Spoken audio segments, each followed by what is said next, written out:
दोस्तों, भगवान की मूर्ति अपने मंदिर में किस दिशा में रखनी चाहिए?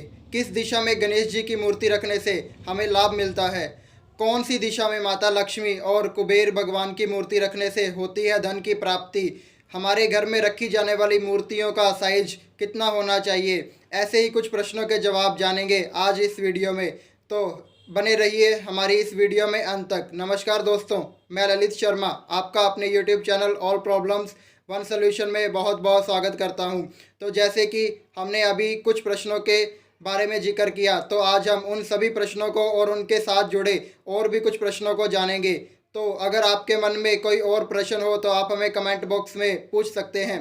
तो दोस्तों, हमने अपनी कल की वीडियो हमारा मंदिर किस दिशा में होना चाहिए में आपको बताया था कि भगवान की मूर्ति हमेशा इस प्रकार रखनी चाहिए कि पूरब की दिशा में उनकी पीठ होनी चाहिए, अर्थात भगवान का मुख पश्चिम दिशा की ओर होना चाहिए। और हम ऐसे भी कह सकते हैं कि जिस समय हम पूजा कर रहे हो उस समय हमारा मुख पूरब दिशा की ओर होना चाहिए। लेकिन कुछ मूर्तियों का मुख अलग दिशा में होने से हमें उनके अलग अलग प्रकार के लाभ भी मिलते हैं, जैसे कि भगवान शिव, ब्रह्मा, विष्णु, सूर्यदेव और कार्तिकेय भगवान की मूर्ति पश्चिम दिशा में रखने से बहुत लाभ मिलता है। उसी प्रकार से गणेश जी, माँ दुर्गा, भैरव जी, इनका मुख हमेशा दक्षिण दिशा की ओर होना ही हमें भरपूर लाभ देता है। हनुमान जी का मुख हमेशा नैऋत्य कोण की तरफ होना चाहिए। ऐसा करने से हनुमान जी की दृष्टि सदा हम पर बनी रहती है। तो दोस्तों, अब बात करते हैं कि हम कौन से भगवान की मूर्ति को अपने मंदिर में रख सकते हैं और कौन सी मूर्ति को अपने मंदिर में नहीं रख सकते। तो दोस्तों, हमने देखा होगा कई बार कुछ घर के मंदिरों में उग्र स्वभाव वाले भगवान की मूर्ति पाई जाती है। तो दोस्तों, ऐसी मूर्ति हमें अपने घर में नहीं रखनी चाहिए। ऐसी मूर्ति रखने से हमें नेगेटिव एनर्जी पैदा होती है, क्योंकि उग्र स्वभाव को बार बार देखने से हमारे मन में गलत विचार पैदा होते हैं। इसी के विपरीत अगर हम बात करें कि अगर हमारे मंदिर में हम लड्डू गोपाल जी की मूर्ति को रखते हैं, लड्डू गोपाल आपने नाम तो सुना होगा। लड्डू गोपाल जी की मूर्ति को देखते ही मन में प्रेम उत्पन्न होता है, मन में स्नेह पैदा होता है और सारा दिन हमारा बहुत अच्छा व्यतीत होता है। इस प्रकार हमें पूरी तरह से पॉजिटिव एनर्जी भर जाती है। तो हमेशा हमें स्नेह भरी हुई मूर्तियां ही मंदिर में रखनी चाहिए। कहने का भाव, सात्विक रूप से बनी मूर्तियां ही मंदिर में रखनी चाहिए। कभी भी मंदिर में उग्र स्वभाव वाली मूर्ति नहीं रखनी चाहिए। सर्वप्रथम हमें अपने घर में गणेश जी और लक्ष्मी जी की मूर्ति की स्थापना करनी चाहिए। ऐसा करने से हर प्रकार से सुख, समृद्धि और धन की प्राप्ति होती है। तो अब बात आती है कि हमें अपने घर में मूर्ति किस प्रकार की रखनी चाहिए, अर्थात पत्थर की मूर्ति, मार्बल की मूर्ति, कांच की मूर्ति या किसी अन्य धातु से बनी मूर्ति।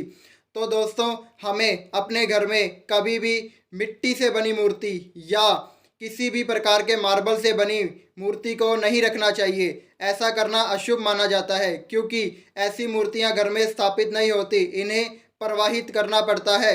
हम घर में कांच की मूर्ति रख सकते हैं, और यदि घर में रखी जाने वाली मूर्ति किसी धातु से बनी हुई हो तो वह सबसे ज़्यादा शुभ मानी जाती है। इसीलिए कोशिश करें कि घर के मंदिर में हमेशा धातु से बनी मूर्ति ही रखें।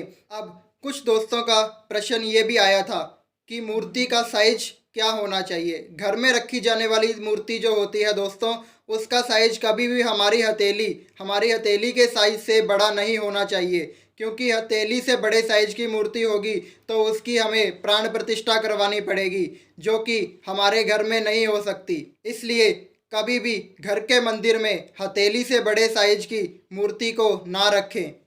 और अब बात आती है शिवलिंग की। कुछ लोग अपने घर में शिवलिंग की स्थापना भी करते हैं। तो दोस्तों, वैसे तो शिवलिंग की स्थापना नहीं करनी चाहिए, पर यदि आप शिवलिंग की स्थापना अपने घर में करना चाहते हैं तो शिवलिंग हमेशा अपने अंगूठे के साइज का ही रखें। अंगूठे के साइज से बड़ा शिवलिंग घर में नहीं रखना चाहिए। अगर आपके घर में अंगूठे से बड़े साइज का शिवलिंग है तो कृपया आज ही उसे किसी मंदिर में छोड़ आएं और सिर्फ अंगूठे के साइज का शिवलिंग लाकर घर में स्थापित करें और उसकी पूजा करें। ऐसा करने से आपको बहुत प्रकार से सुख, समृद्धि और लाभ प्राप्त होता है। कई घरों में हमने देखा होगा कि उनके मंदिर में हमेशा नवग्रह की मूर्ति स्थापित रहती है। तो दोस्तों, नवग्रह की मूर्ति भी हमारे घर के मंदिर में नहीं होनी चाहिए।